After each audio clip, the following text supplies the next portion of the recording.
when it comes to it, like I think when it comes to Rise, when it comes to the experience, you know what I mean? Like the curated, coordinated experience of not only a studio, but of a culture and of a network. You get what I'm saying? I think when it comes to even us being able to come together, sit at tables as co-owners, have a good say-so in the decision-making and just a good in what's going on. And then even us to come as all owners of our own companies and be able to put it aside for the best of what this is in itself means like from start, like we're already at a good tier. If you get what I'm saying? Because that's what we want to bring on to the consumers and to the clients and to the artists and to the managers and to other executives, so where it's like when you come to Rise, you are able to collaborate, build, and create great shit. And I feel like even creating this place is that. So I feel like, I don't know if this is probably the best day one of a studio I've ever seen.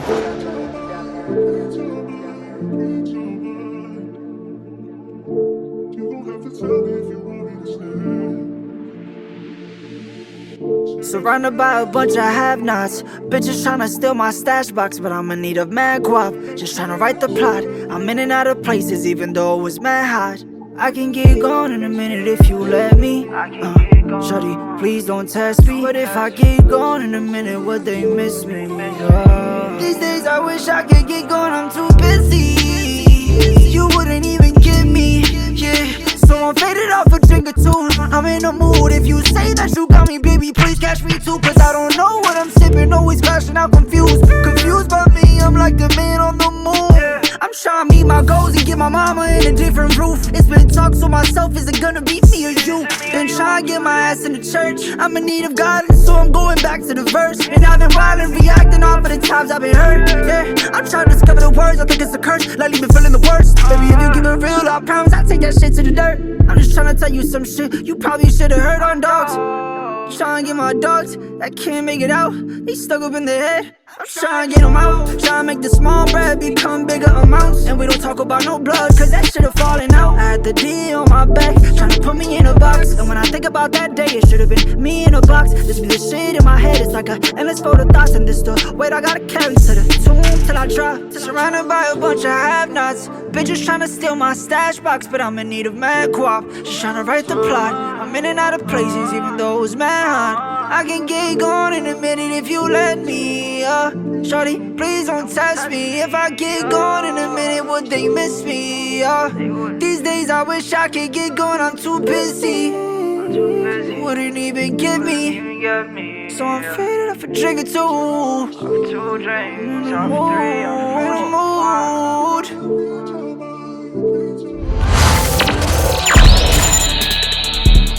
So guys, if people are out there asking themselves, you know, why have the episode drops been so late? Why have the clips been so sparse? How do you get on High Street? What do you do when you put in work? How do you reach God tier? Where are we? Why are J. Rose and Rob here? The answer is, why is Jimmy saying that? on the show, Jimmy on the fucking couch. The answer is Rise. Big Rise. Big Rise. We're in here, we're in our new studio. We'll be back in India next week.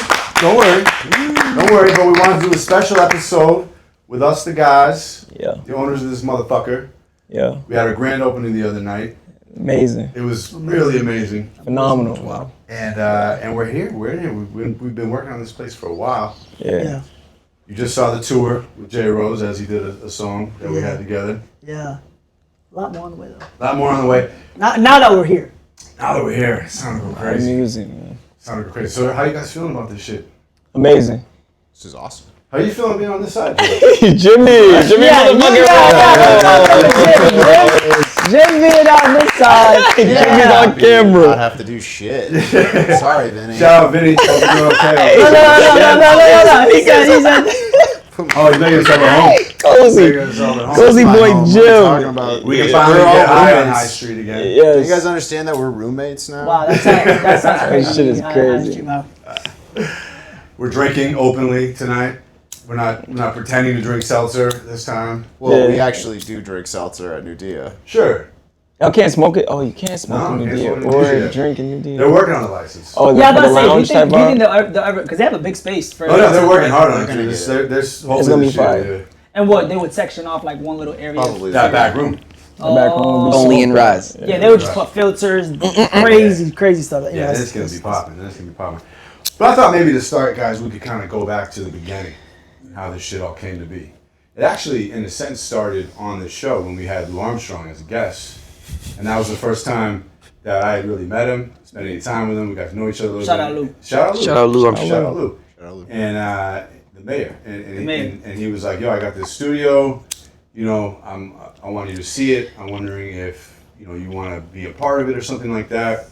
Came down, checked out the space, talked about it for a few months, and then we went in on it with him together.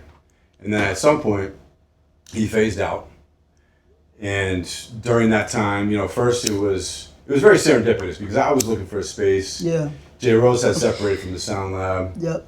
And we've been talking for months before that about what can we do together and shit like that. like we had already started chopping up about like just doing, Move it up.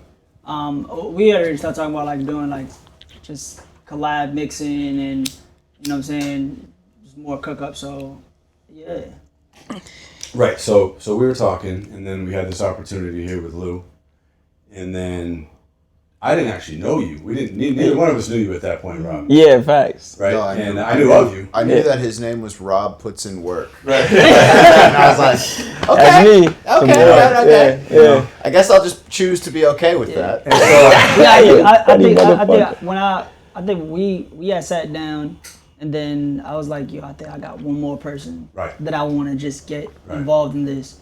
I was like, I don't know what he's gonna say, but I'm gonna hit him. he said, "You sure you want me to get into business with two white guys with blue eyes?"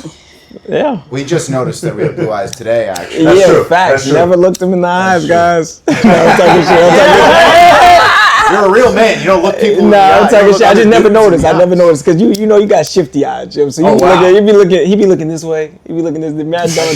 Now I'm talking shit. And then down, you always got sunglasses on. Bad federal. That's I would just think Dallas would always have He sunglasses. looks on. like a sunglasses guy. He's Yeah. a very Very hack federal kind of hat. guy. He's a very hack kind of guy. It's a hat thing. hat, and then you would think it's sunglasses. And then when you got shade, like I feel like nah. And I just never look deeply in your eyes. Like I probably noticed, like, oh yeah, you got some. Why would you have looked deeply in my eyes? I usually look deeply into people's eyes, bro. I just never, you know what I'm saying? Eyes It's tell my- the story. Yeah, you know what I'm saying? But you know, I told you I don't encourage it. I hide it. but yeah, What so are you talking about, Rick? yeah, so but now I know that you guys have them. You know, you guys got those blues. You feel Pure me? blood. Yeah. Yikes!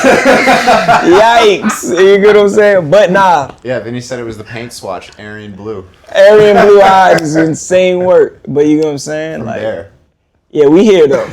Yeah, it's been good business ever since we met. You know what I'm saying? Like, the Yeah. second I met you, Rob, like I really liked you a lot, and Yeah. and obviously I respected you because I knew about what you were up to. Yeah. With C4 and other artists and your own shit and everything like that. So Yeah, I was excited, when Jay Rose brought the opportunity. with yeah, you. And facts. really, like, I originally, like, me and Rob, we've had a lot of encounters for a couple of years already. And for me, it's just like, how I be saying, like, you can't really pay nobody to care. You know what I'm saying? And even, like, in his execution, when it comes down to, like, festivals, managing Seefour, like, sovereignty, niggas just care. You feel me? So I feel like we need an element of that, and I feel like we need, an element of Boston, of what Boston is. Yeah. I feel like you're the best example. Like when people, not saying we're not, saying Boston, but I'm saying More like, black representation for Boston. Yeah. that and I would like to say y'all was before, but y'all are even more now. Yeah, I think for me, like, it was really at the Future Forward. When was that? What year was that? 2021. Yeah, 2021.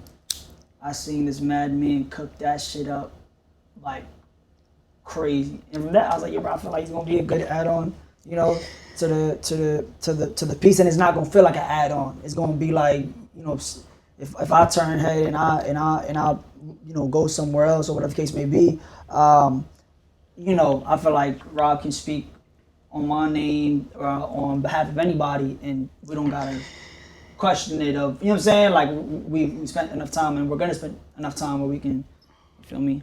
Well, On the same page. you talk I about, called like, it calling in the lanes. big guns. Yeah. You know, you talk about lanes and like Rob fills a lane that I definitely don't fill. Like that I don't like to do. That I don't Yeah. want to do. Yeah. It's all like the management side of things and the taking care of Business. like coordinating events and all that type of shit, getting the DJ here for the thing. You know, all that type of stuff is like I don't want to deal with any of that. Even like, you know, you're good with this too, J Rose. Like when we were having the event, you know, I was just having fun, like taking it in. One thing that was nice for me is like I knew that I honestly didn't really have to worry about any of like the, you know, telling people that it was time to leave or any of that. Or, you know, like even honestly, I actually only really invited like my close friends. Yeah. Because like for me and like a few artists that I know. Yeah. Because for me, it was just like, I knew that there was going to be 1 million people here. Yeah. Right. You know, so it's like, I didn't have to worry about that aspect of it. Like, Yeah, you know, facts. I just knew that it was good. That part of it was already taken care of. Shout out to Yeah. everybody that popped up for the Real thank you. That was nuts. Thank y'all for popping up. Could have been anywhere in the world you was here with us. Yeah, facts. On a Friday. And I think just having that spirit of collaboration and cooperation is just a big part of my ethos and what I'm about. You know what I'm saying? And working with you guys over these past couple months has just been a blessing and a wonderful experience. And then actually being able to see it come to fruition on the grand opening, which is amazing, bro. You feel me? And I feel like I feel like we're gonna have a lot of experiences, a lot of blessings, and a lot of great things, and a lot of great fucking music content and connections built off of the studio. So when the opportunity arose, like rise, you know what I'm saying? When the opportunity arose, like when it did, like I couldn't. It was a good opportunity. You know, I had several things on my desk at that current time, and some of them had to get dropped to do this. But I think this is one of the best choices for the overall health of the community and the music scene. So that's why I made this choice to invest in this with you guys. You feel me? Yeah, dude, I've always felt like Boston didn't really need another studio, like another recording studio. Mm-hmm. But I do think that it needed what we can offer here. Mm-hmm. You know what I'm saying? Like I said it that night at the grand opening, you guys are all among the best at what you do, but not just that, like in a unique way. Yeah. You know, and I think that we can do something really unique here. I think that we have already with the space, the way we've designed it. Yeah. You know, so I'm really not looking to compete with the other studios, to try to beat other people, or like, obviously I want to be the best, you know. Yeah. But be the best for yourself, you know what I'm saying? yeah, you know, like among the best, right? Mm-hmm. And it's really that. It's like we think that we can fill a need that people might even not know that they need. Yeah. And like I agree with that. You know what I'm saying? I think, you know, competition is good, healthy, and it creates betterment for the environment. You know what I'm saying? Competitive. Yeah, I'm insanely competitive. Yeah. So I think I think I'm on a humble path right now. I'm trying to like. I'm insanely competitive. So when it comes to it, like I think when it comes to Rise, when it comes to the experience, you know what I mean? Like the curated, coordinated experience of not only a studio, but of a culture and of a network. You get what I'm saying? I think when it comes to even us being able to come together, sit at tables as co-owners, have a good say-so in the decision making, and just a good in what's going on, and then even us to come as all owners of our own companies and be able to put it aside for the best of what this is, in itself means like from start, like we're already at a good tier. If you get what I'm saying, because that's what we want to bring on to the consumers and to the clients and to the artists and to the managers and to other executives, to where it's like when you come to Rise, you are able to collaborate, build, and create great shit. And I feel like even creating this place is that. So I feel like I don't know if this is probably the best day one of a studio I've ever seen. You get what I'm saying? In Massachusetts, at least, from what I've seen, like the day one. You get what I'm saying? So I've never seen another one. I've seen a few day ones. You go, this place is great at day one. So this is our day one. So I can only imagine day 645. You get what I'm saying? 700, day 1,000. When this shit is really that's the funnest part. you know what I'm saying? And that's what I think when we came together, and even just us taking our time and building this and not trying to dive in the open to make no bread or anything. Just us developing with each other as partners and developing with each other as the idea. You know what I'm saying? Even that logo, like us, we did how many iterations? You know what I'm saying? And to you get what I'm saying? You want to drop the name of who did that? Wait, who? Yeah, what was the name of the page that shit? Gabby, Gabby. X718. You know what I'm saying? Actually Outside, did our mural here and did our outside paint, which looks phenomenal. So shout out to X718 Booker. She does, I don't know, I think her commission might be closed right now. You know, she's hard to get to, but she's a phenomenal artist. And shout out to Tori and Tomo and Dubem, you get what I'm saying? Calvin Klein Caterpillar and everyone that contributed art and will contribute art.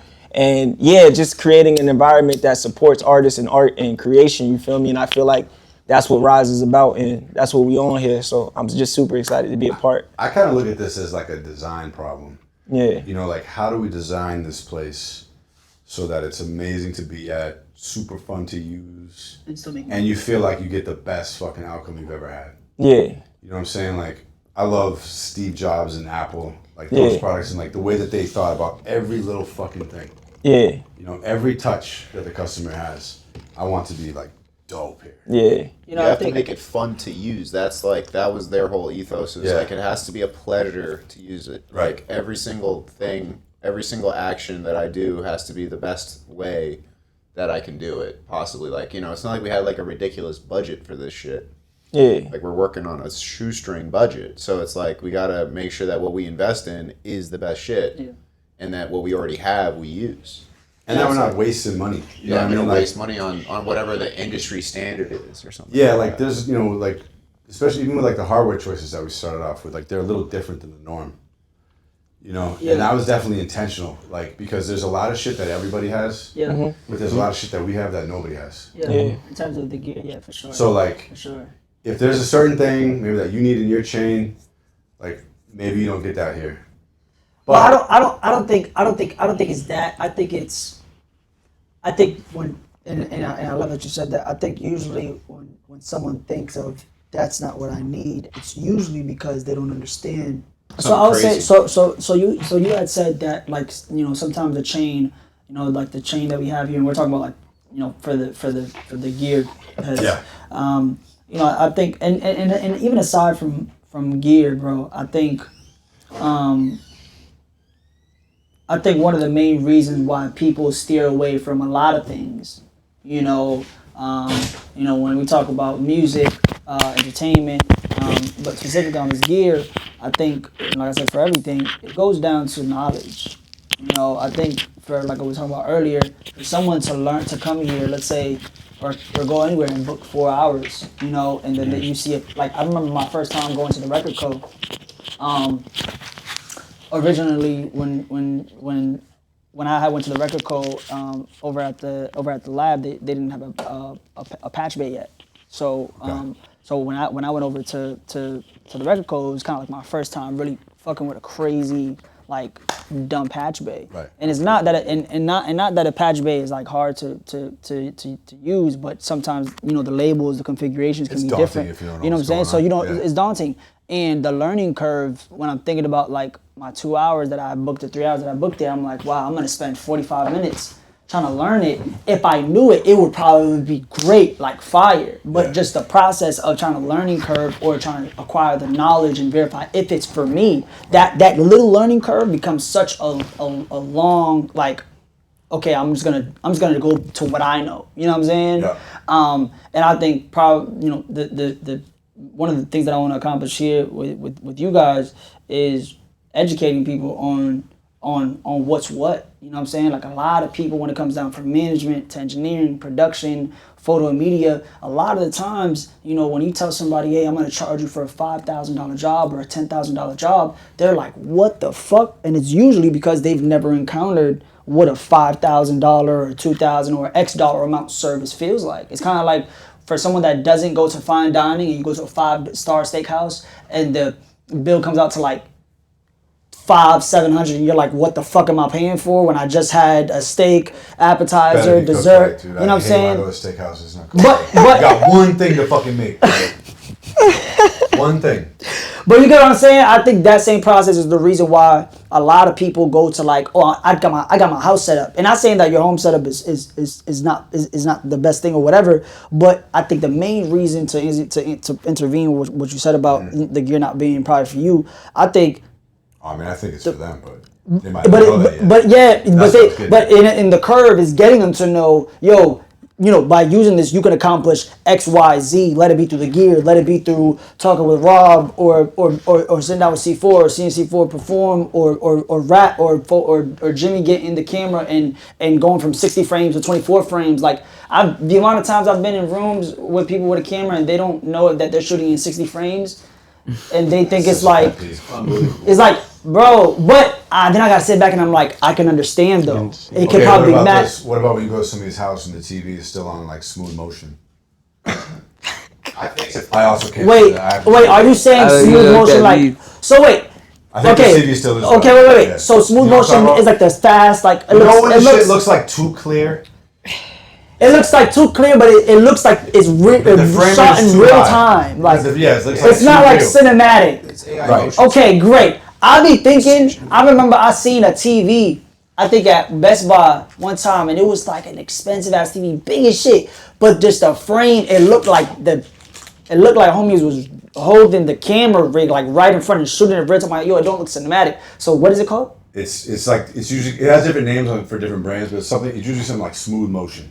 Got you. But to answer your question, I think the biggest process, in at least what I've encountered in a lot of studios that I've gone to, shout out to all the studios in Mass, from like the high, shout out to all of them, all over the world. All over the world. But I think one of the main problems that I've encountered from an engineer, artist, producer standpoint, creative standpoint, is when you arrive to certain places, there's so much to intake and kind of like go through, and like so many things that you can do. For certain people, it's very overwhelming. For an artist that's never experienced that, or a producer, they walk in, they're like, whoa. That's one of the things I think that's great about this place with that Cranborne and shit. Yeah. Is it makes all that patch bay, what are you running through, like pretty straight. When you have the Cranborne by itself, yes. Most of some other shit, sure. If you can complicate that bitch real quick. 100%. But like it's pretty fucking straightforward. Yeah. To sit down. I'm still trying to learn like the mix knobs and shit. This is how it works. Like bang bang bang. If you want to run through this one, flip this switch. Like. Yeah. I'm still learning. Shout out to Cranborne. Shout out to Cranborne, but like that shit with those modules. You want we got the Chroma. Yeah, so we got the Cranborne fucking interface. Which is the Cranborne R8. 500 R8. It's an interface, a 500 rack, and a summing mixer. Yep. Right, so we get that analog flavor here from two. Yep. Right. And then you can load the modules into it. So we got the Chroma preamp, which is some cool new shit from Rather Than Lift Off. Quick question: when I tried to hit the module, it's because we don't have the color module yet, right? Why did it go crazy? I don't know. No. When I click the color module, it doesn't. The little thing yet. Yeah. Oh, you haven't put the little. Now I'm waiting for. Okay. Because I want to try it without. Yeah. I was clicking it, and I'm just like, I don't think it's working. Right. And then the de-esser I always call it Eli. The Eli de-esser. That one, Eliosis. No, it's a different company. Anyways, whatever. It's a Duress. Duress. Engineer talk. So are we born you? Just engineer talk. I'm keeping up. So we got the crazy preamp, we got a dope de-esser, we got a custom fucking 500 series CL1B coming from Stam Audio. Wait. Talk about the Stam Audio. Stam is a company that hand makes everything down in Chile. Yeah. And they do 500. They do a lot of emulations. Are we safe with Chile in this Trump situation right now? It don't matter. Chili, get their chili, cuz. I don't know get your what the chili. Are from there. I'm not sure. Get your chili. But so we're getting a nice CL1B style compressor. Yeah, CL1B style compressor, yep. And then it goes into a really dope Pultec style Prometheus. EQ. Prometheus, right? And then recall. So and then if the we put it on down. your mix, we can just bring it right back, no problem. And then the bus compressor. Yeah. Same thing from West Audio. Yeah, West Audio. That's the West down. Audio. But you say you might change that out. I was thinking about it for another one, but then you were like, I like this, and I don't know. I want to see how this sounds too. There's always time to do that, and there's always time to add other shit too. Rob said yeah. And then for the producers, let's wrap it up so Rob can say. Nice. For the producers, we got the hydrogen. The hydrogen, the Seaboard, we got the Rolly Lumi on the way, we got the 88 key weighted fucking MIDI controller, we got the DeepMind over there, sounds like a Roland, we got a whole drum kit hooked up to electronic drums, controlling Superior Drummer, which sounds like Superior Drums. That's how I track drums. I don't fucking with a real kit. Yeah. Because Superior Drummer's dude, nuts. it'll take fucking 8 hours to do a song. You know, if you're talking about Wait, so I was gonna beginning- ask you, how can you route your drums to the thing? So the sounds that are built into the drum set are shit. Right? Yeah. They're shit. I mean, not crazy, because whatever. Jay the DJ was here the other day. You know what I'm talking about. Shout out Jay the They're not DJ. really like usable for a production song, in my opinion. Yeah. With a little bit of mixing, you could. I mean, I suppose, but the point is that it's a MIDI controller, so I use software that is good drum emulation, so it sounds amazing, and it's all just What do you MIDI use, notes. native instruments? Superior Drummer 3. It's wild. Yeah, it's fire. But there's a million kits. It was mic'd up perfectly. A million cymbals. There's so many options. There's a whole mixer built into it. Hell yeah. So it sounds unbelievable. Hell And yeah. you can track a song in under an hour from like mixed, edited drums. So like for bands to come here, they might be a little averse to fucking. A live situation. They might be a little averse to use electronic kit, but the money you can save as if you're trying to track drums to do it that way is like it's like you're paying an eighth of what you would pay. Oh, Yeah. my bad. You know what I'm saying? So we got a cool setup, man. Yeah. You know, people are gonna have fun here. Plus, we got this room with the big podcast table. Yeah, the podcast table and it's slash a music producer room. desk. Yeah. So you can use that as a podcast room if you want to do the desktop style. You can fuck around and can sit sit there. here. You can fuck around and sit there and just sit down and have 4 mics running and run 4 channels and have all 4 artists just record at the same time. I mean, imagine the cookup live stream you could have in there. One person at the desk running it, and with everybody the sitting around, camera, mic'd up. you can just see the entire room. Everybody, Come on. you could have instruments Come playing, on. whatever, dude. That's Have an crazy. announcer. You could have a fucking Rob announcing it. around. No, I'm not gonna announce. Rob, you don't want to announce with me? But- C4 could With announce it. Jim? Yeah. Okay, C4 fine. Me and down. C4 will Jim announcing something is crazy. Yeah, announcer. I'm Dallas here has with seen the me ish. announce. You guys ever known anybody more down for whatever than C4? No. I actually No. don't think I have met anyone. No, Serious question. no. Like, Down for the cause? do you need to be more like, than hey, C4? dude, we need to do this? Yeah, no. Like, is there anybody you can that's imagine my- being that's my- more yes than C4? That's my man. That's my dog. No, he's like Jim Carrey.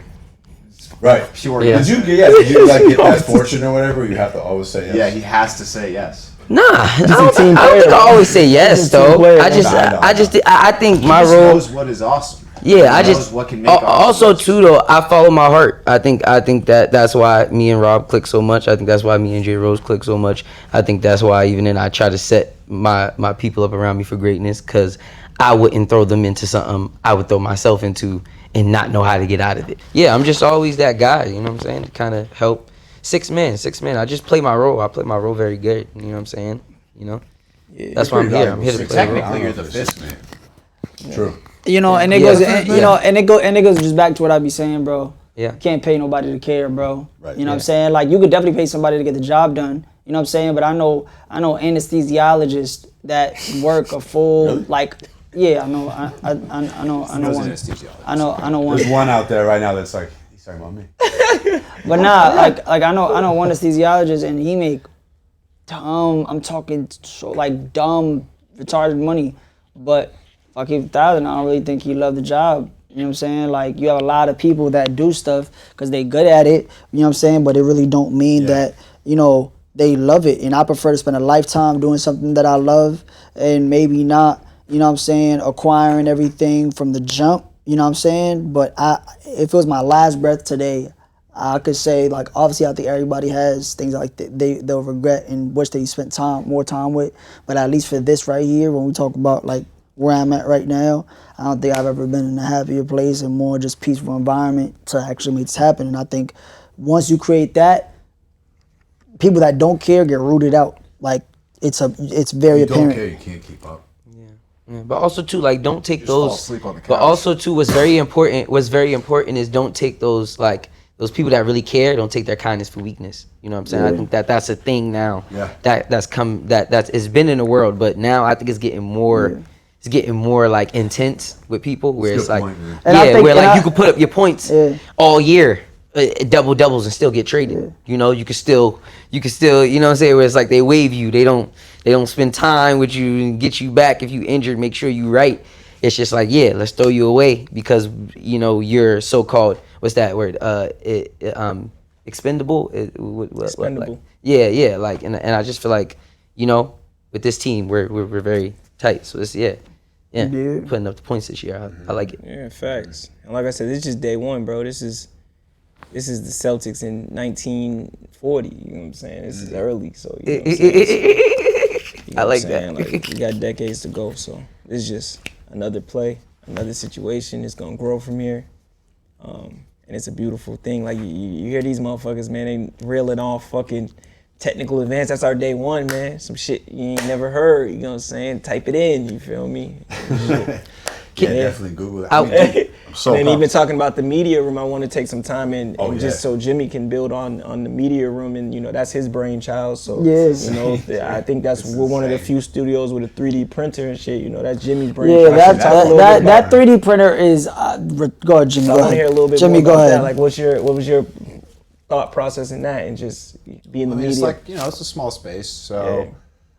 I wanted to make it as functional as possible. So, for instance, like with the hanging rack system for the lights, it's like, okay, if you're in a small studio like that and you had a bunch of fucking C-stands everywhere, that'd be a nightmare. Yeah. So it's like, okay, what if you hung the lights, and those do exist, Yeah. and people just don't look into them, and they don't see what the options are, and if they're possible to buy them, and like, you know, if they're used or whatever, and you know, I bought it a year ago for like $1,200. Yeah. I spent like $1,300 on that thing, What? Yeah. and it The, was the, sitting the there rack system, the light. Oh, yeah, yeah, just, yeah, lit- yeah. just, just stockpile. 9 months. But you know what?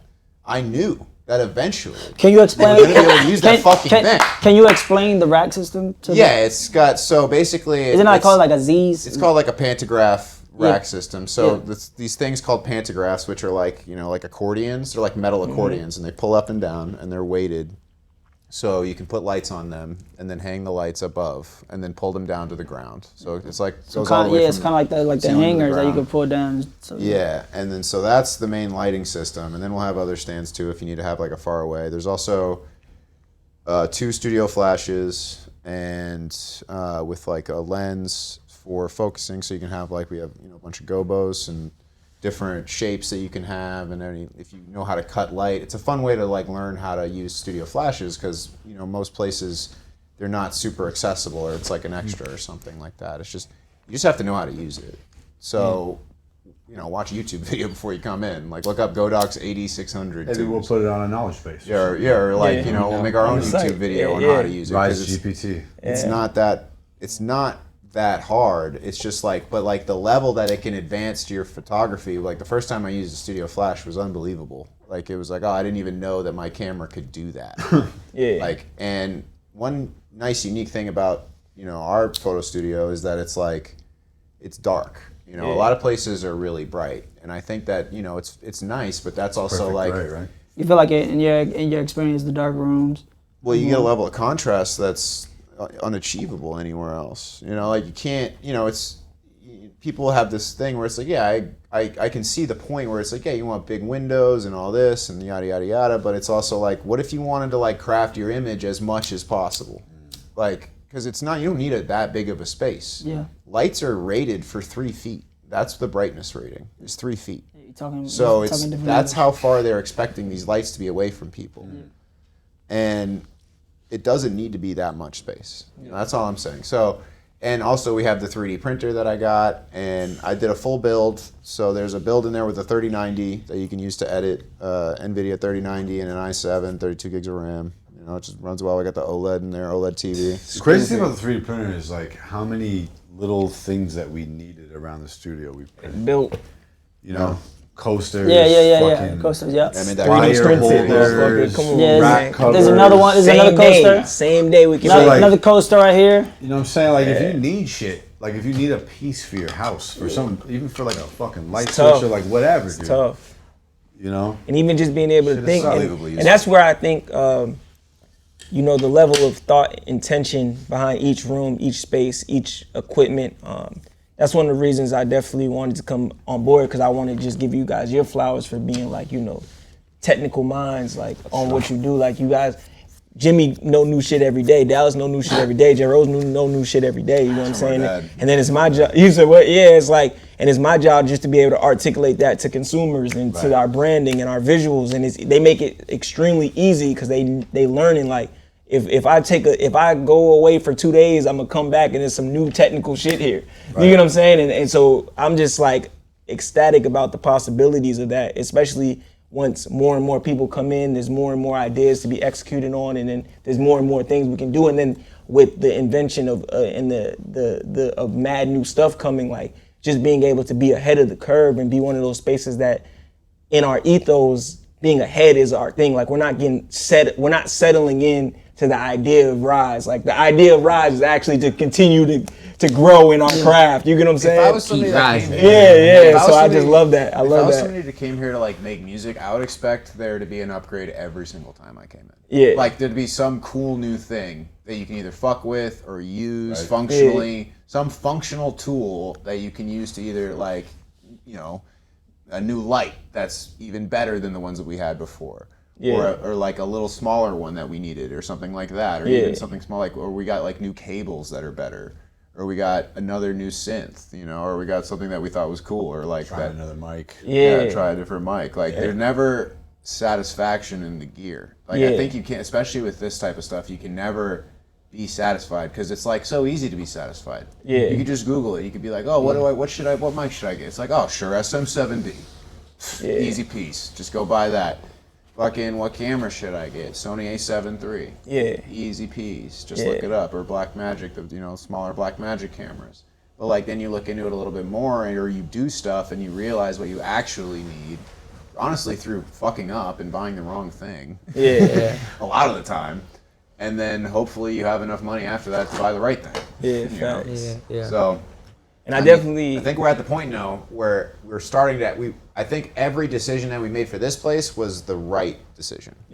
And it was the most frugal decision. And honestly, a lot of the times, that fucking printer that I got is not frugal. Like that was the best one. The Bamboo H2D. It's the best one. So it's like, why would I not get the best one? So that our possibilities are endless. If I'm gonna get one, and the best one came out 4 months ago. And they just got more at Micro Center while I'm there. What is $2,300? Should have let you go by yourself, dude. Should have never let me go by myself. Never let you go there by yourself. And I just think that's like when a customer or where a client or where an artist is coming here, just know that that's what you're getting in your booking. You're getting the fact that you will leave here with new knowledge, new understanding, and an advancement in your craft. You get what I'm saying? Which I don't know if that's the case for every location. I don't know if that's the case when it comes to like, for a fact when you get a mix from Rise or a Rise engineer, your heart is being put into it. When you book a session and you're getting tracked out, heart is being put into it. When you get a photo shoot, video shoot, and the business is clean, you get what I'm saying? Where it's like you can leave here and know that whatever business we do will be clean business because we do clean business within each other. You get what I'm saying? Sure. We're coming to the table as partners. And I just think from that aspect, as managing artists for over 11 years, like I've been in so many shiesty studios, I've been in so many bad business, I've been in great studios though. You get what I'm saying? And a certain studio is always at the head. You get what I'm saying? Whoever owns it, you can tell if a studio is gonna be great by the owner. You get what I'm saying? And what they're able to do, how they're able to talk about their craft, what they're able to accomplish in this business. And then why they opened up a studio. Because even if no one's here, we are creating. Right. You get what I'm saying? Like so it's not like a lot of spaces, you know what I mean, someone opens it, you never see them with no artists. You get never what I'm see saying? them there. You get what I'm saying? So it's like, and then they're wondering why their studio isn't up to par. So I think that is a key feature of here is when you walk in here, you're gonna feel the vibe, you're gonna feel the energy, just like our grand opening, bro. Like the feedback, you know what I mean?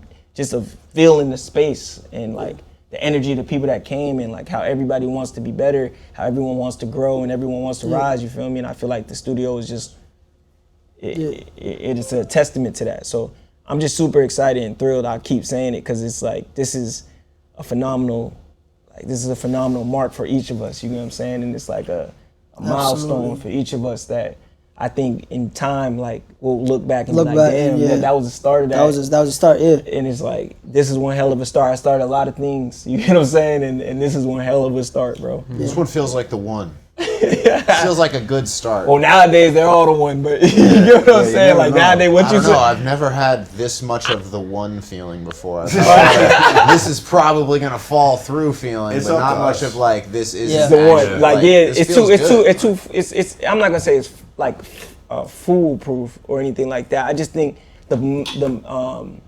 makings of it have too many good parts for it to like.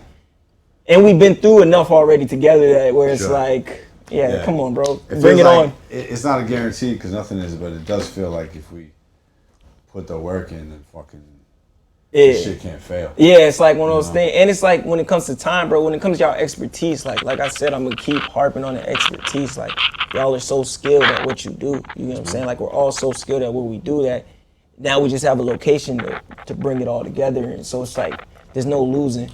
Like, you know, this place, as much as we want to do tons of business with clients, like, I mean, no, I shouldn't even say it's either or, because I think this place really gave us a spot where we can flourish at what we do. Oh yeah, I call it. I treat it like the dome. This is the dome. This is the arena now. You know, I was telling people at the grand opening, I was kind of walking people through the rooms and showing people, you know, everything. It was a good moment to kind of explain to people, like, you know, we built this team and now we have to build our arena to play in, you know, so the fans can see, and so, you know, other people can play in the gym, and we can just, again, cater. We can have a facility, you know what I'm saying? So I think that is a good thing in all, and I think that as time goes on and we move forward, this arena and this facility is going to get better, like you said. The things in the facility so the players can work out is going to get better. You know what I'm saying? And the staffing is going to get better, more knowledgeable. I think one of the things that I want to talk about is, you know, part of like when you come here, kind of like what that experience is. You know, when originally we have. And what do y'all expect as like I think sorry too. Yeah. No. You know, being, you know, people of like how y'all said of y'all certain cloths and how y'all work. What do y'all expect being engineers, being photographers? I mean, I don't coming know. into this space? Because I know as an artist, I have a certain We didn't way, fuck around like, making this place, so I don't expect people to fuck around coming here. Yeah. Like, if you book here, Put in some that's work. your time. You're paying up It's front. rise. You know, you better be here during that time, otherwise, like, you get nothing for your money. Yeah. You know, and when you're here, you should be ready to go. Yeah. But honestly, at the same time, it's your session. Yeah. Whatever you want your session to be is what it should be. I mean, I don't want people to fuck around. I want to do shit here. I want to do. So part of what you talk about, I think we should also talk about like the onboarding process. Sure. You know, like when you onboard, like every person that, you know, books the studio basically and walks in through the doors, you know, we want to make sure that you have a full onboarding process of what you're walking into. You know, we want to get to know you, you know, basically know what, you know, kind of like a client profile. You know, it just helps us understand what you don't know and what you do know. Yeah. That way, when it comes down to you booking the studio and, you know, like I always say, like a lot of people don't really understand sometimes when you charge a certain number for a lot of things, you know, and I think a lot of that comes down to disconnect between both parties. A disconnect between the person not relating that message or not relating what they know or don't know from the client side, and then from the, you know, person that's selling the product or selling the service. I think a lot of times it's just like, I got the best shit, so come here. If you look it up, every product I have is 5-star reviews. You know what I'm saying? Like that process, I think is pushed a lot of times. I think having that process of like the onboarding and you feeling like I said all the time, sometimes you have people that work all week 9 to 5 and they only got $150 to spend for a 2-hour session. And that 2-hour session that they book is probably the only time that they got to get away and just to maybe make this dream that they think it is to a reality.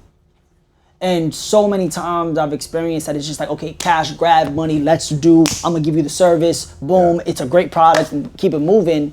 Just because it's that 2 hours or 1 hour or 4 hours or 8 hours or 20 hours, I feel like there's sometimes a major disconnect of not caring, education, you know, like really making sure that the person is prepared, that way you're prepared. Because if it was vice versa and a song blew up or a photo ended up on Vogue magazine, you know what I'm saying? If you're not prepared for a lot of those things, I've encountered that it's usually a decline fall. It's a fail after, because you lived in a process in a world that you never thought it was feasible or you never thought it was possible. You know what I'm saying? So when it happens, that's how you get the one-offs and that's how you get the once in a blue moons. You know what I'm saying? Like I don't want to have that here. So I think with the onboarding process, it allows both sides, us to understand you and you to understand us. And with that, you know, it comes with, you know, we said perks and a whole bunch of process. If you want to go over the booking on the, you know, Monday, Tuesday and stuff.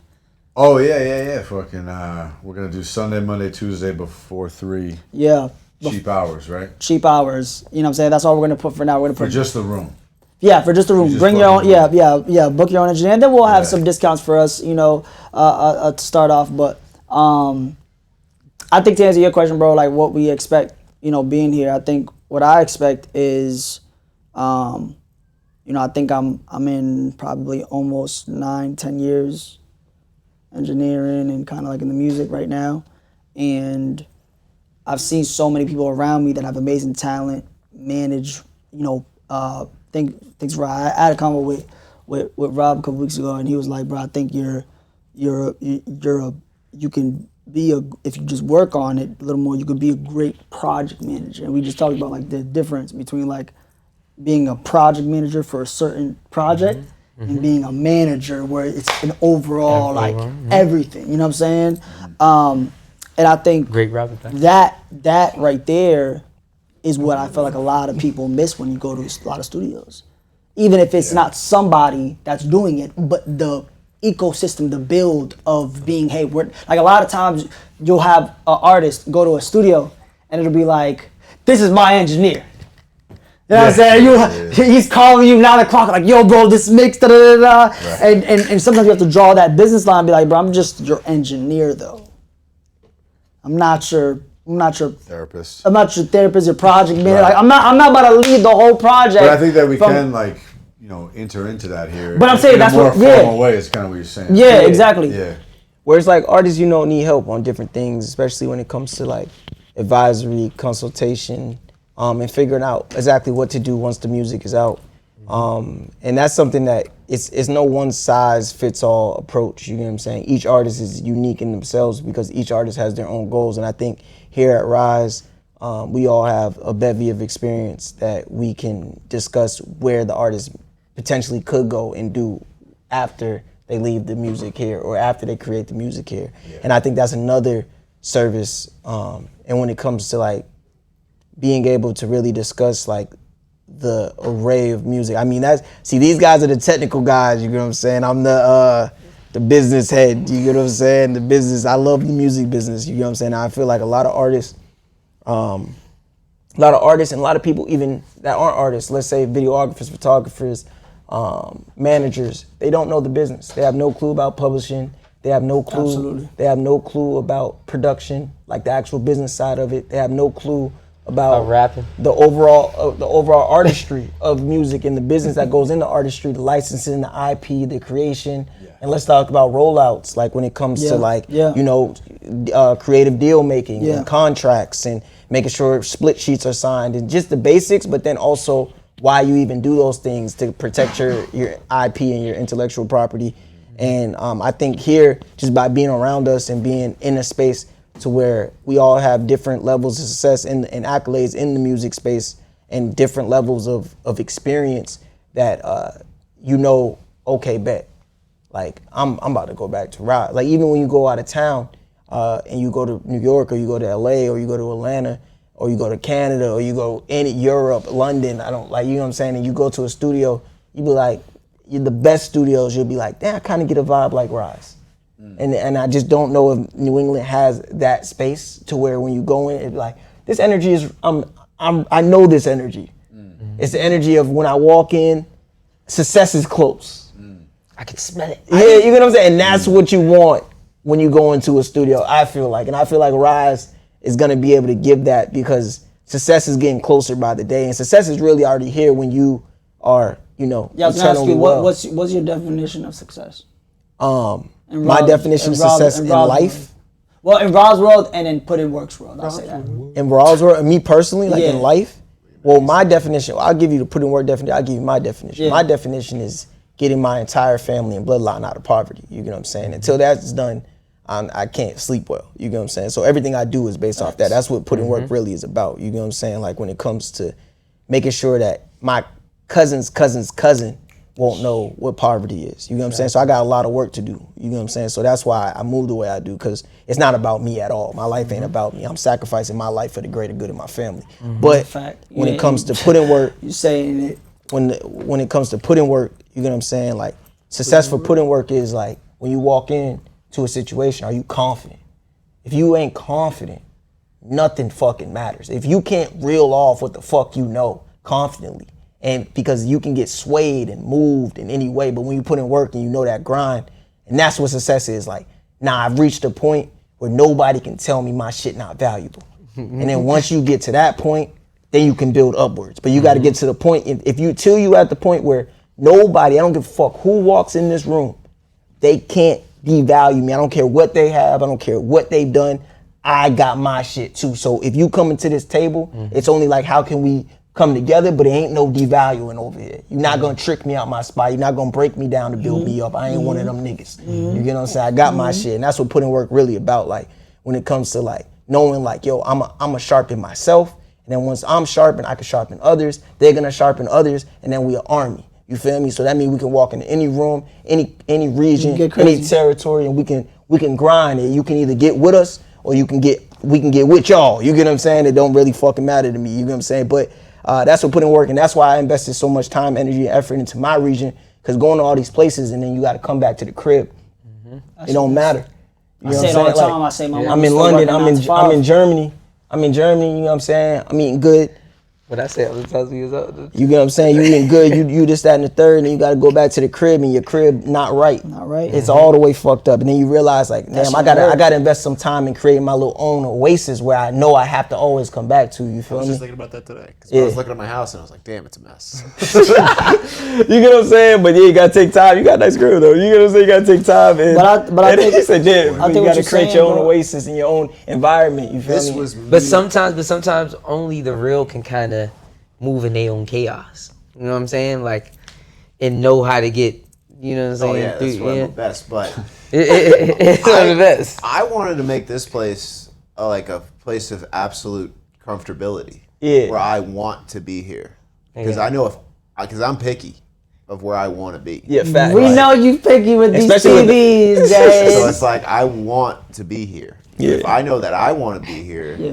then we must be doing something. That was my Because you don't be on people and shit. Like, And you don't want to be homeless. I And you know don't want to be you homeless. are. Like it was literally even part of the thought process of the dark walls, because me and Dallas talked about it initially. It was dark mode life. It was like that's why we have this color scheme, because white walls are aggressive, especially when you have a lot of lighting. Yeah. Because if we had all these overhead lights and those lights on and white walls, it'd be bright as fuck in here. Yeah. And it's like like this is like a cove. Like it's like a cave It's type like, I guess, it's like a you mess know, cave. Club, dude. I'm not one to like brag about shit, but like I guess people don't really think about that type of stuff. Yeah. Because it's like I don't know, they didn't watch the required YouTube videos or a little bit deeper than that. Like It's all personal priorities, you too. know, You yeah, know? like just the required knowledge to learn to know that the white reflects light. Yeah. I think it's about tone and taste. People, you know, some Definitely people about don't got- taste level too. Yeah, you know what I'm yeah, saying? yeah. But Some- taste yeah. level comes with experience, education,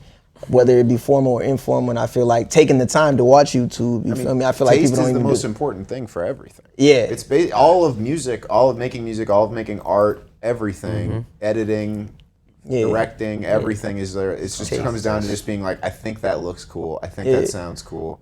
I think that's good. Yeah. I think on our side we call it texture. Yeah. In mixing, we always say texture. And, Yeah.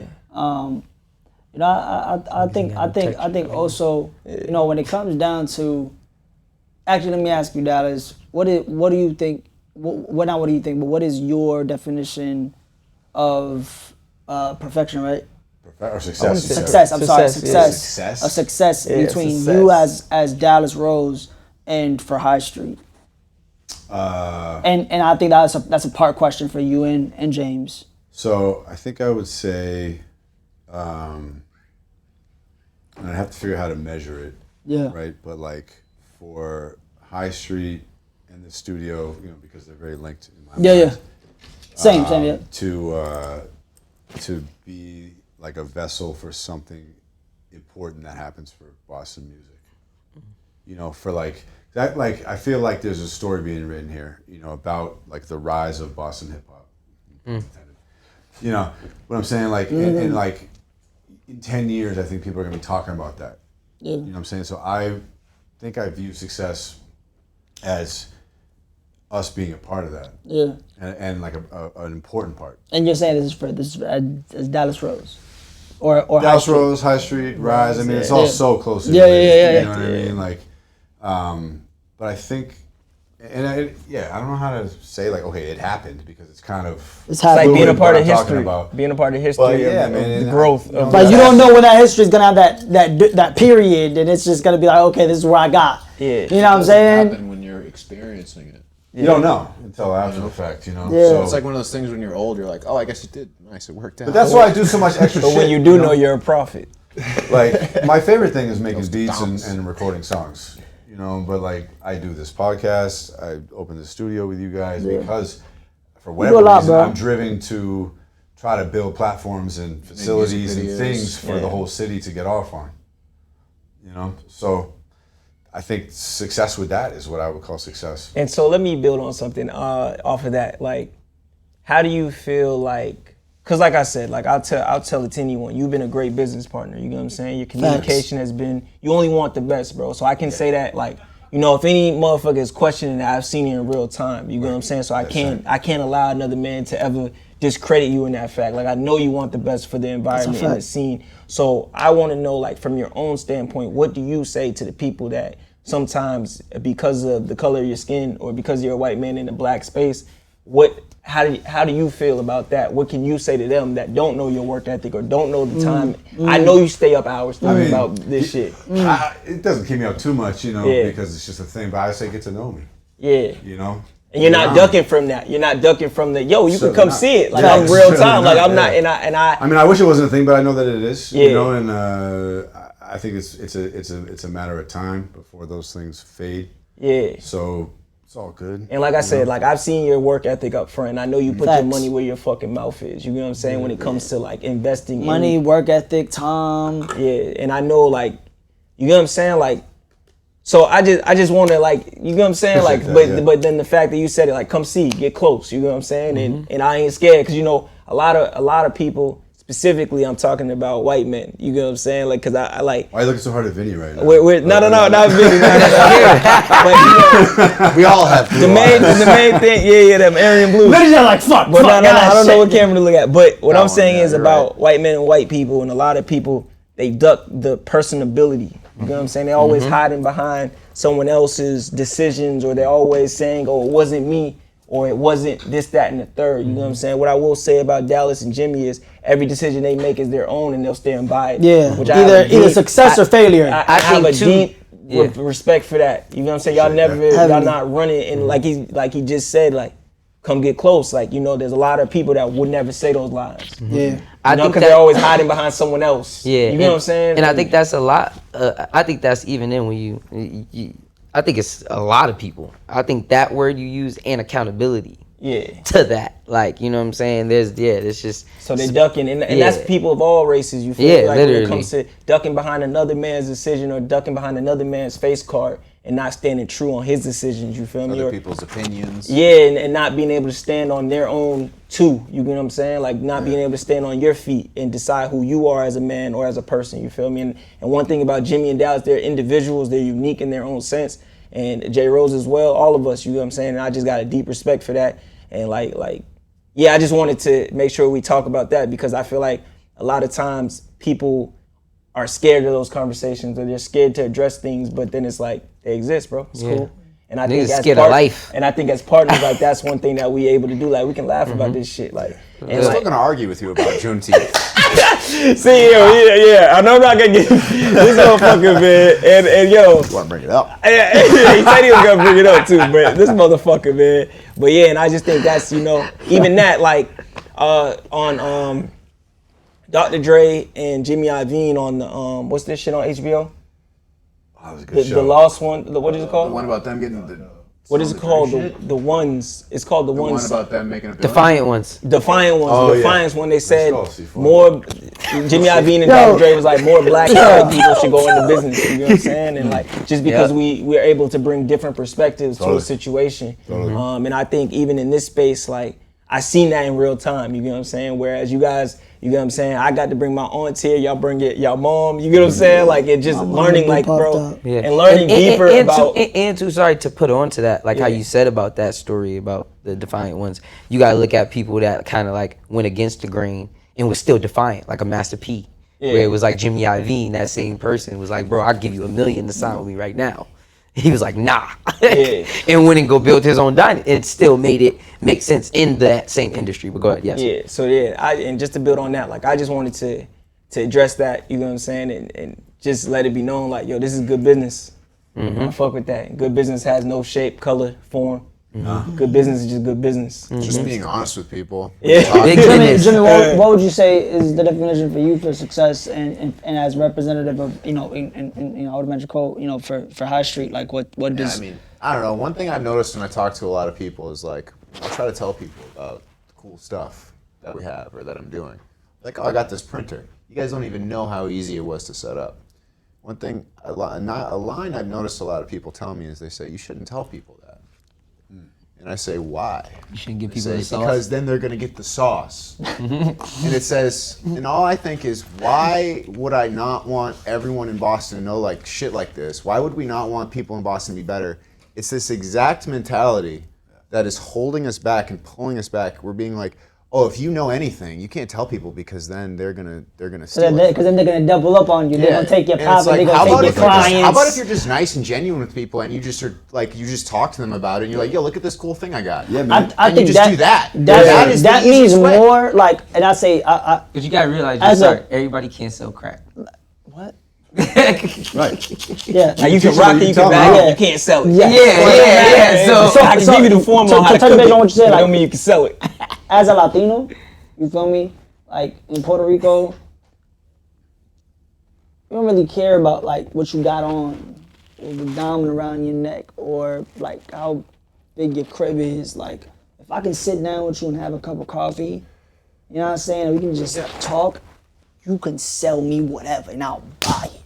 You know what I'm saying? Like, versus in my experience, the American culture here is like, if you're 5-star, you got that shit on, you smell good, you got the cut. You know what I'm saying? Like, a majority of the success, you know what I'm saying, in the American It's culture tied into the materialistic It's look. very materialistic. You know what I'm saying? So I think, as a Latino, bro, and kind of growing up in Puerto Rico, I'm born and raised in Puerto Rico. Like, I grew up around that culture of like having nothing and being the happiest you can be. You get what I'm saying? So that's why I remember when you used to be like, bro, I don't give a fuck. We could have 4 walls in this bitch, put some speakers up, a mic, and I'll make it run. That's why I think I've always respected you so highly, bro, because of that. And then tying it back into you, James, of just like showing people that, I think that's where my mentality of like connecting it, because I'm like, yo, they don't care about like holding it back or like, nah, you can't do that, or like if 3 other photographers was to come in, like James gonna be like, yeah, you can't use my camera, or you can't, I can't show you. You know what I'm saying? Like, you feel me? That they could. That's the thing is, I wish. But a lot of people, that they could. due to lack of like, He does. but I think a lot of people like never hit like rock bottom to experience like you need a village to make it, and you're not here for too long. So everything you imagine to withhold from people and do like is really. It holds yourself back, because the way I think about it is like, you think about it, people talk about their sauce, they don't want to share their sauce. I think of it as the sauce. So like if I teach you something, I gave you my trick. But then you're going to go show somebody else, and then that person's going to mutate it. And it's do gonna some come back bullshit. around to me as a new trick. Yeah. It's Now I learned a new trick. It's like telephone. So like we Iron should sharpen all iron, man. be pouring into the sauce because it makes everybody better. Yeah. What if somebody broke the world record for track and then they didn't tell anyone? They did it by themselves and they broke the world record. No one would ever No get one to would the ever point where be like, able to get better than that. yeah, 4 minute mile. The 4 minute mile. That's the best example of anything because they broke the 4 minute mile and then instantly after that, Wait, someone did a mile for me? many people were able to do a 4 minute mile. Yeah, I will- because of the okay. information. Hold on, Because hold they on. realized that it was a possible option. wait. 4 minute miles is a real thing? Yes. Yeah. Was it I under will- 4 or It was a just 4 5-minute mile. something? It was like a 5 minute Under mile. 5. I will- It was every time that happened, every time they went under a minute, everyone did it. Sorry. I will play devil's advocate. What about the individuals who don't understand the meaning of the sauce? So they try to dilute the sauce and fuck up the sauce. Well, I If you mean, teach that's them enough, then know. they Like- start to understand it. I mean, Also, that- Well, the they bad know ideas those probably get things. filtered out too. yeah. People trying like this. They don't last. It's unsustainable. So, and that's I think about the value of. I think you touched on this when we met. Yeah. Yeah, and I think like it's unsustainable. Like everything isn't built to last won't. You know what I'm saying? Period. That's with anything. You don't have to really do nothing. It's natural selection. So when it comes to it, yeah, everything that's built to last. And I think cooperative values and cooperative mindset is the way of the future. Like coming together from different backgrounds with different skill sets and coming together with a shared vision, a shared mission, and an understanding of each other is how you grow something. It's how Absolutely. America was built in itself. You get what I'm saying? So For it's me, like, it's how I've done anything. Yeah. Like, it's how me and Dallas did anything. yeah. Like, and even y'all being brothers, y'all have naturally been cooperative because y'all me, were Dallas, brothers. Alex, and Max, like, when Yeah. we had our band, like, we were just like, that was the natural move. It was like, we can't just do it by ourselves. We all have to do it. Yeah. You know, and like, whatever I did, like, I didn't do that much, but like, I did a little bit. Yeah, you're And the I had to youngest, figure it usually. out. So, like, just because we did that, then I got a camera. You Yeah. know, so then it's like, okay, cool, now I have a camera. Now we start filming shit. You know, so it's all like this build up and like embracing, like getting over. You know, we're from Massachusetts, so I like to call it the like that's gay mentality. You know, like when you grew up and like you know, it's like you just gotta get over that. Like, oh, that's gay. Like I can't do that. Like I can't make movies. That's gay. Like I gotta be a normal person. Yeah. Like I can't direct music videos. I can't make music. I can't play the violin. That was the biggest example when I was a kid. But now what's so crazy is all those examples everybody want to be. Yeah. So luckily, that's So- a nice thing about the modern culture is that you know it's way more accepting for whatever you want to do. Yeah. It's just like whatever you want to get into, you just have to be passionate about it and love it.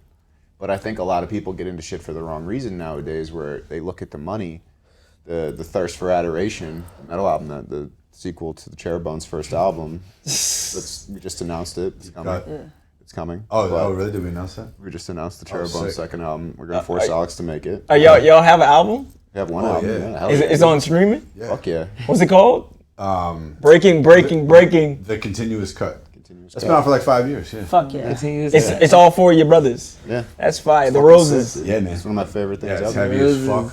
It's awesome. Y'all got some space That's for a fire, Spanish bro. Latino kid, that's, you know, y'all can. So let me ask you guys. Right? So like you guys being here, you know,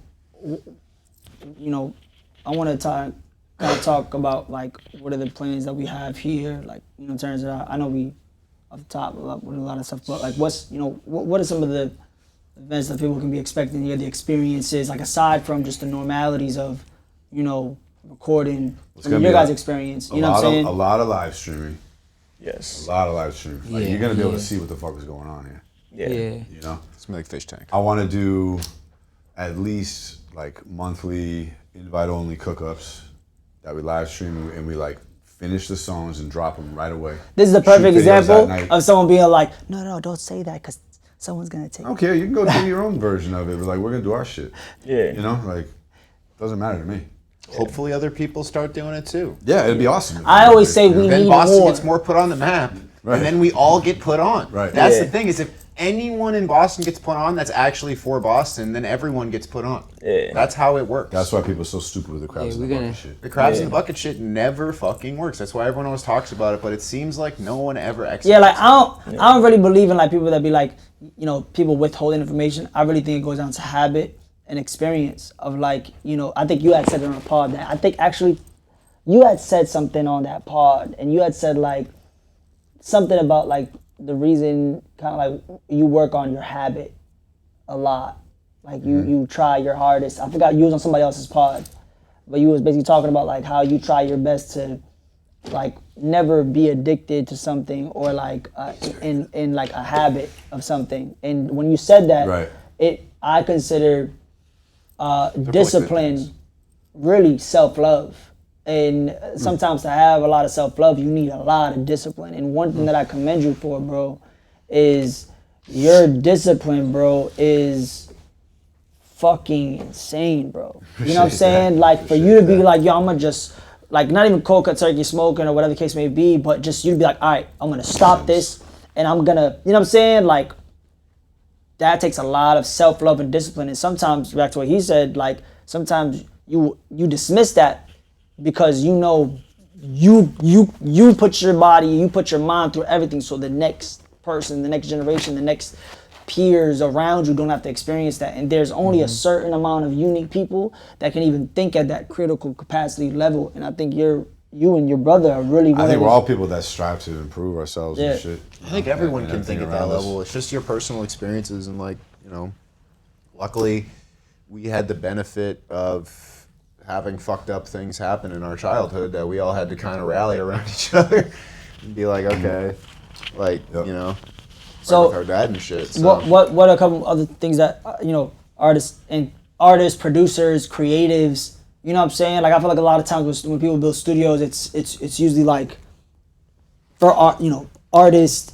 Like one of the things that I feel like is missing, Rob, maybe you can touch it and you guys is, I've never walked into a studio out here in Mass, you know, where you walk in and, you know, you have a A&R come in that has, you know, credibility with that if it makes sense they can change something. You know, you don't have a lot of managers out here that are experienced managers where they can make a call out of their database. You don't have like experience. I think one of the things that we do have out here is videographers. I think videographers are probably one of the sources out, you know, at least in Massachusetts, that extend that far in terms of, you know, more outreach. But one of my visions of what I've always experienced here, and back to what you guys are expecting here, is having that flow and pool of people that when people book a session, you know, are here, they feel like not only is the environment and the space here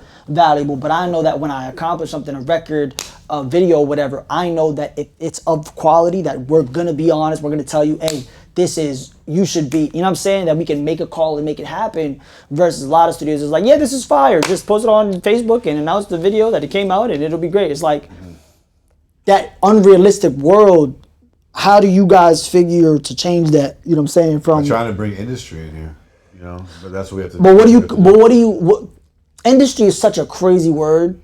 Well, it's not really that crazy. Well, I'm saying like it goes so. Not industry. Because I know a lot of creatives that aren't in industry that make. Well, industry is about contracts, connections, and accolades. Talk about it. You know what I'm saying? So if you don't have connections in the industry, if you don't have accolades or contacts, or if you don't have no contracts, like you never close the deal with a label or film. Now, anyone can do the business. Now, the business of art, the business of music is the business of art and the business of music.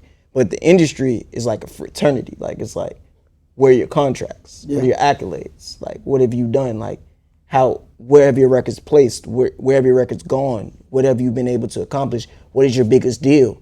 What, like, even now, like a lot of times in Mass, and on our last High Street our last High Street interview that I did, someone was in the comments talking about how I was wrong. And I asked him a simple question: what's the biggest record you've been a part of? He couldn't answer that shit. But he owned a studio. Yeah. Do you get what I'm saying? Like, it's like, nah, bro, what have you actually done? Like, a lot of people's studios, their main revenue stream is striving independent artists. Right. So it's not a place. Now, the biggest and the best studios are made by people that create every day, that earn money off their creations, and then they need a place to call home so they can create more. It's really to save, cost save. That's why I'm in this shit. to call save. So this nigga can make any type of music he want at any fucking point in time. That saves us bread rather than booking. Yeah. Do you get what I'm saying? So like same of with money you goes guys. into that. So where it's like, and that's the industry way of looking. Like it's a different way to look at it. Like that's how you know you're in the industry now. Like anyone can do the business of music, but when you're trying to cut, when you realizing like, yo, I got plugs. If I had a place, I know how to feed my plugs. Because the industry, the plugs. Like the industry is the. So for people that probably don't struggle with that definition of industry, what could you tell the people that could like clear their misunderstanding and be influenced to success? Like what definition could you give in terms of success to? Read more books. You get what I'm saying? Read more books, know more about the system. Like a lot of people, like you make a song, right? So a person, an artist will walk into a studio, make a song, and now their first, like before, I remember 2014, 15, people were just uploading to SoundCloud. Now the first thing to do is go to DistroKid. They still have no fucking clue what they're doing. When you uploaded to SoundCloud or YouTube, you had no fucking clue that you're distributing and licensing your music. That's the business and the industry of what you're doing. Like you're licensing your music to YouTube. You're licensing your music to Spotify, to SoundCloud. You get what I'm saying? And a lot of people are just giving it up for pennies because it's popular platforms. But to know the business is to know, like, is this the best way to distribute my music? How can I get the most out of my music? Maybe find a partner, maybe find a distributor, maybe find a licenser. It's like some people just straight license and sync. Like, are you really getting the most out of your music? And do you want the most out of your music, or do you just want attention?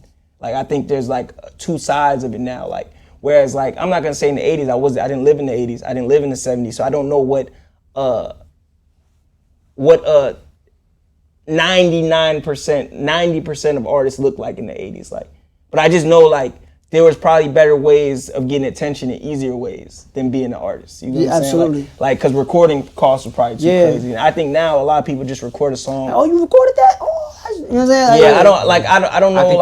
I think back then it was. I don't even think people cared. It was the power of one record. I think a lot of people now, like, they're so attention starved that they don't care to know the business or the industry of what they're doing. And that for videographers, photographers, like, they don't give a fuck. No one's sitting at home reading. They're just so doing. Easy. They're picking up a. You said what? It's so easy to upload. Yeah. So it's just you like, don't yo. have to learn that shit.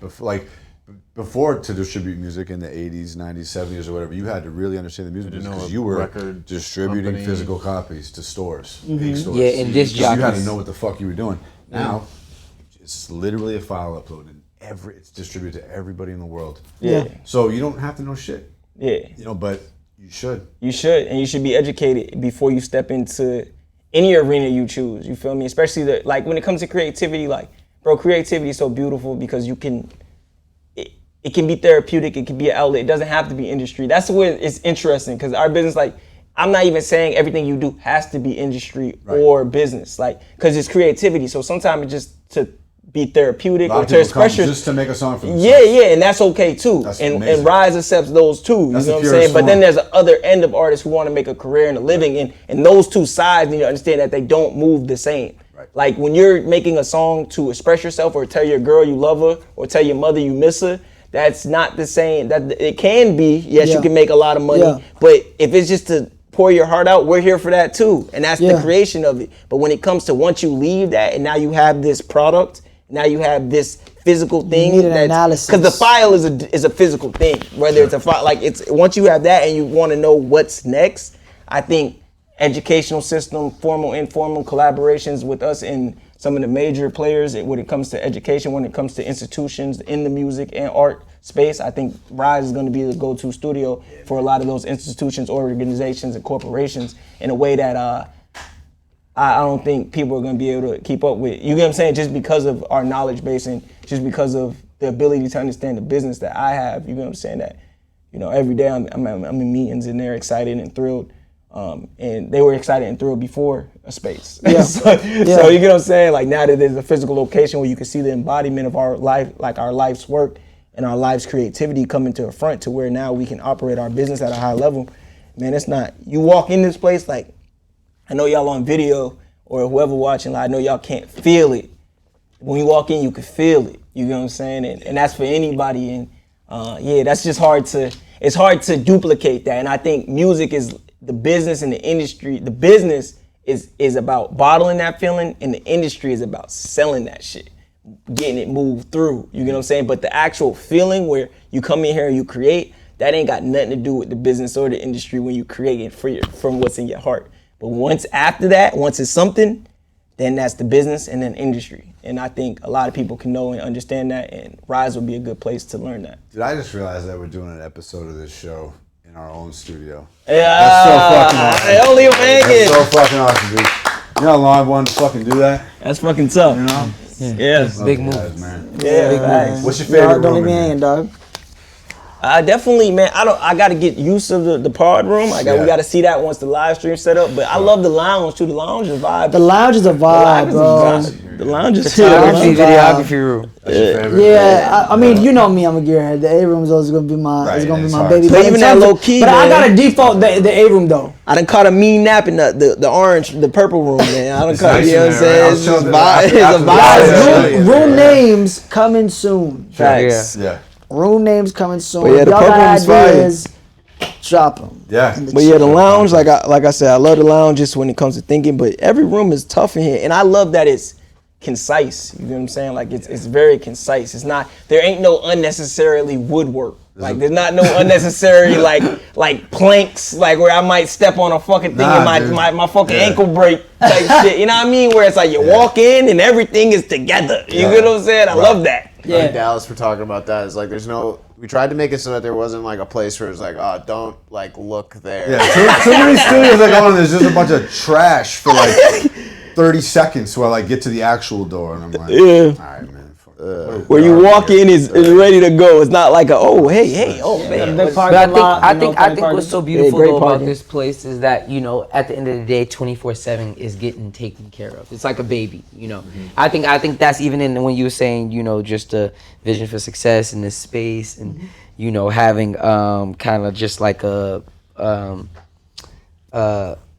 just a plan for it. I just feel like everybody is treating it like it's an infant newborn baby, and it's like that's how you got to treat, like how Rob would say, your businesses and anything you do. So yeah, just like how we treat our art. So yeah, I think that Give it care, love, Yeah. and like make sure it's attended to and Yeah. supported. You feel me? So that it can grow, and don't leave it unattended. You feel me? Like, and that's where cooperative comes in, because like if you sometimes people their ego make it to where I want to have complete ownership of a space, but then because you have complete ownership, you're gonna leave certain elements and unattended, and then because certain elements are unattended, then it or your becomes eyes gonna look right over it. it becomes an imbalance in your business, and then then it's too late sometimes. You know what I'm saying? Whereas like having a good team, and that's why I just want to stretch. Like I wish earlier in my career, because I'm 11 years in, I didn't really understand partnerships and engagement with others until probably year 6, 7.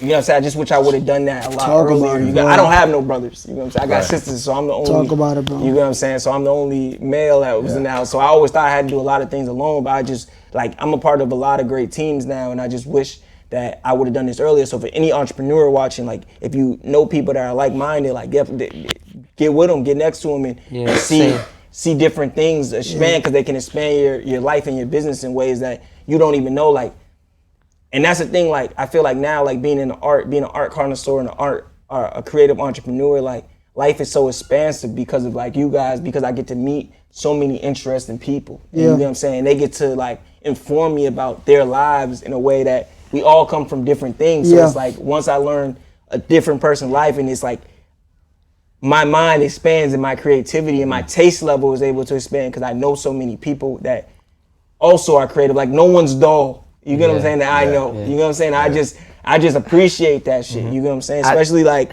Go.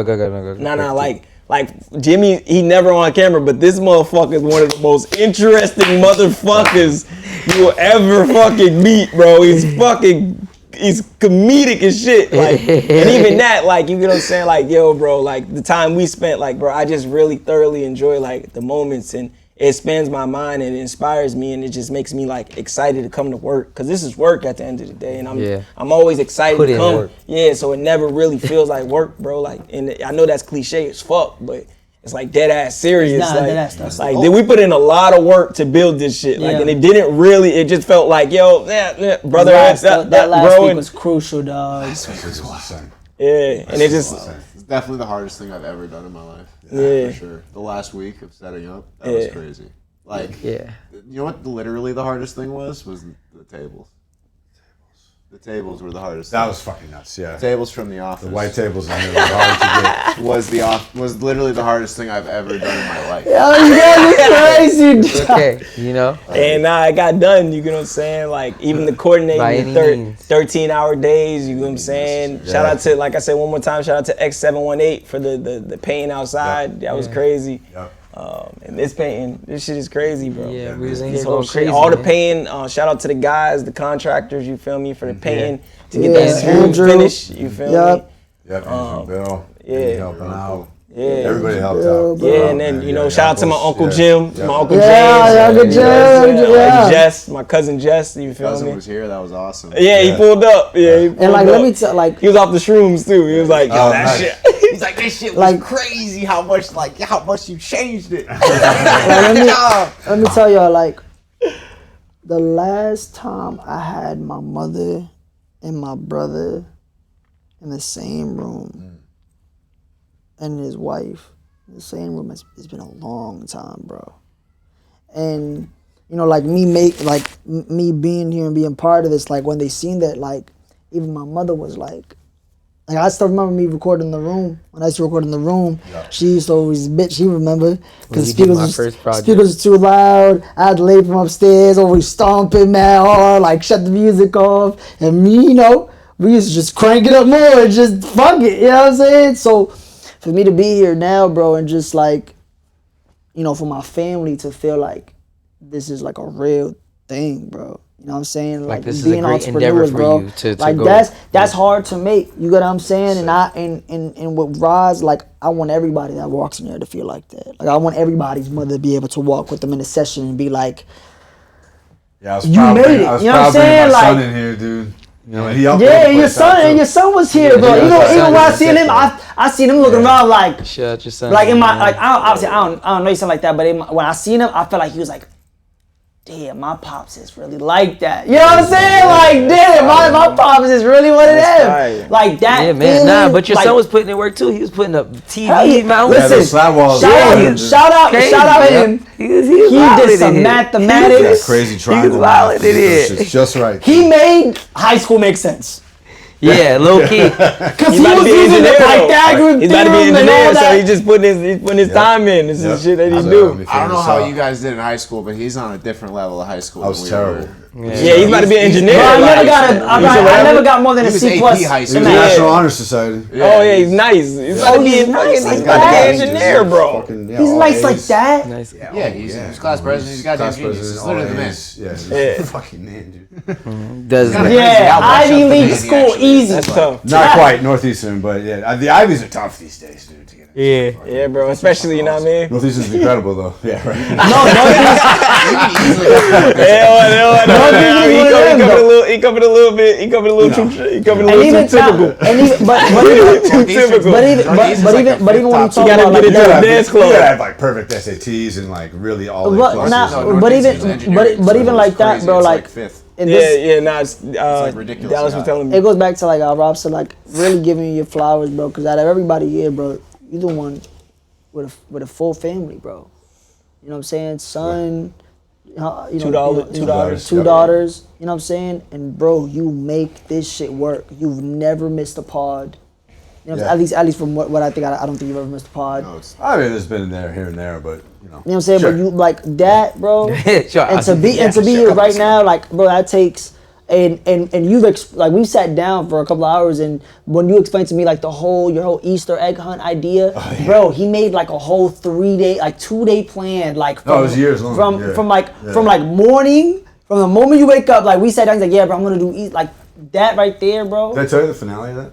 No, you didn't. No? No, All right, so let me bring you guys up to speed, right? So I do like an extravagant Easter egg hunt every year for my kids, right? Where like there's a puzzle they have to figure out with the eggs. wow, and crazy. I've gotten more and more complex each year, and that's how they like find the baskets where their whatever their gifts are or some shit, right? And so last year on Easter, I did a gimmick where the Easter Bunny got attacked and kidnapped by the big bad wolf. So there was like bloody paw prints and shit, and you know, a whole puzzle that had a cliffhanger that was like, if something happens to me, tell Santa, he'll know what to do. So they wrote a letter to Santa. My kids are like too old for this shit, but they play along, you know, for fun.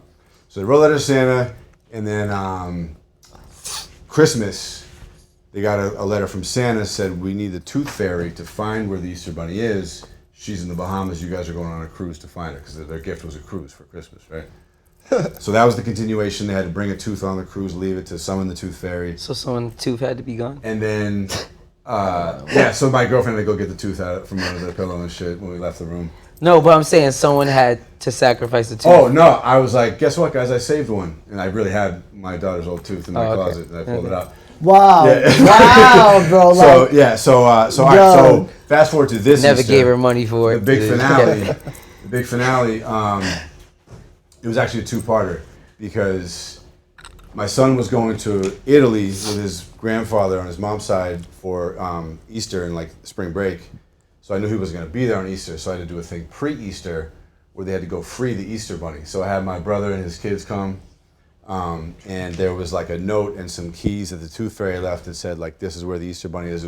So I had my girlfriend dress up in an Easter Bunny costume and handcuff herself to a tree in the woods and wait for us. And we trucked off from my apartment. We followed the trail, the clues, all that shit. We found her. My nephews were like, "It's okay." They're willing enough to fucking really believe. This is like the biggest moment of their life, dude. Yeah, Lincoln. You know, Lincoln's 4, so this is like this is everything. Christmas is on the line. Easter's on the line. Because I forgot to say for this event where they had to free the Easter Bunny, they found out that Santa had been attacked also by the big bad wolf and was on life support, and only the Easter Bunny could bring him back. So Christmas was at risk too. you choosing life support at a young age? I don't think I said life support, but that was the implication, right? So they freed the Easter Bunny. She like ran off in the woods, and then Easter came, and I did another big hunt where the clue, the eventual clue could only be figured out by my son in Italy. They had to go find a certain landmark and give them the clue back, so that they could figure the shit out. That's very intense. And he nailed it too. Crazy. So like when they released the bunny, which was your girlfriend, Right? When they released her and she ran off, Yeah. where did she? She just ran off. She straight into a car. I saw her like 2 days later. She's a soldier, dude. She's a soldier. But the kids just let her run off. They didn't chase her or nothing. No, we were kind of probably. I mean, my kids are like, "What the fuck is going on?" Dad? They're in high school, so they're just like, "This is insane." Yeah, I don't think I they can't knew believe who the Easter Bunny They had was. no idea. Yeah, they didn't know I who it actually was. talked to them like when you weren't there, and they were No, they didn't know. Who was it? Yeah, they didn't know. Yeah, you can't do this in the hood. And yeah, so it was a whole saga, dude. That's fire. Yeah, I love that Tough. shit. That's tough. The illest thing That's ever. fire, bro. So, when do you think is our next event? I don't know, a couple weeks or something. We're doing open houses every Thursday, right? Yeah, I'm gonna be here every Thursday for the remainder of the month at least. So open houses, you can pull up, come see us. Thursdays? On Thursdays, yeah, just get with me. And yeah, next month it might be a different day, but I'm gonna try to do that, commit to that, at least be here throughout the day, at least one day a week. So then, you can get a walkthrough, learn about the space, learn about the services we offer, and talk about onboarding as clients potentially, and yeah, be a part of the Rise. Yeah, be a part of the Rise family, Right. the Rise ecosystem. You know what I mean? It's more of an ecosystem than a family. You know what I'm saying? I like that. Yeah, it's an ecosystem. So we're trying to develop just, if you in Rise, you get access to a lot of information, a lot of understanding, a lot of resources that can, grow your career and make you a better artist, entrepreneur, creative. And that's what Rise is really about. So I'm excited. I'm so fired up, dude. I can't believe it. Big Here. This is What like here? a dream studio. Yeah, here. facts, man. It's unbelievable. It's gonna be crazy cookups, man. It's gonna be a lot of, you know what I mean? We're gonna be moving our wrist in this motherfucker, you feel me? Speaking of which, I gotta get Lay in here. He's been waiting forever. Yeah. Fucking- Yeah. 11 months, but we made it happen. Yeah. Facts. Took a long time. Hey, But hey, day one, did it. We better did it. than day zero, you did it. understand? Hey. Better Yeah. than this shit falling through. So- and then, oh, fuck. Nah, we Yeah. opened it. So Made yeah, it that's happen, really all it baby. is, and you're gonna We see did the it. growth of this as an entity, us as a partnership and a team, and you know, it's gonna be the growth of a lot of things based off of the iron that we sharpen here. And I'm just super ecstatic and thrilled, and you're gonna see a lot of great fucking music come out of here, bro, from a lot of great artists, and you know what I mean. And you're gonna see a lot of people come to Boston. Hell yeah. And It's a lot of be excited. Yeah. Yeah, and be excited. Like, we're gonna do a lot of great activations here and a lot of great programming and just a lot of great connections, you know, a lot of great connections, thorough connections, you feel me, with people with Facts. real industry knowledge, insight, and accolades, you feel me? So I'm excited for a place to call home creatively, you know what I'm saying? And that's what Rise is, and hopefully that will Rise it will be for you. So pull up, let's get it. Thank you for watching. Let's rise. We'll be back next week from the usual spot. Yeah. Shout out to Get on High Street, man.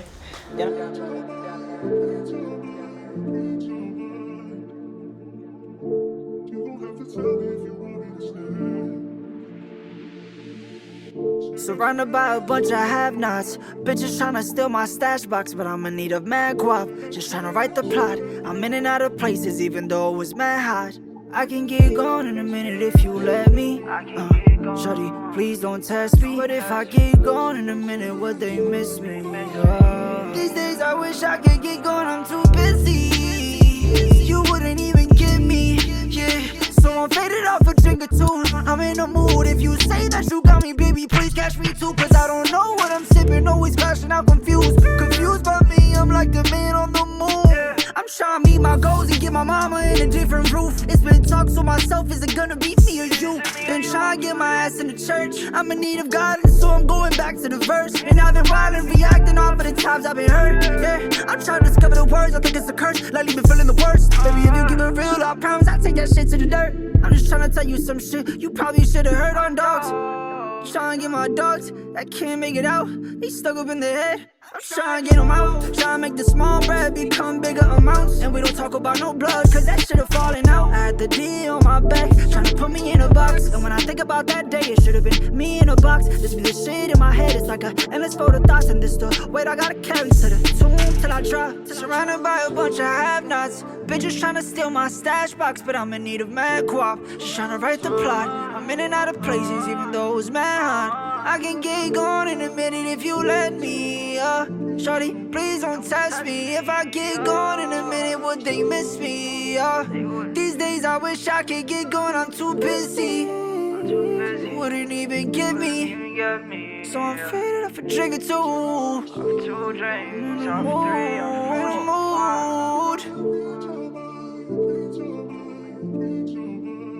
Fade off like 4 or 5 drinks in a second. Fade off 5 drinks in a minute. Oh, Yeah, I'm God. faded off a drink or two. Yeah. In the mood.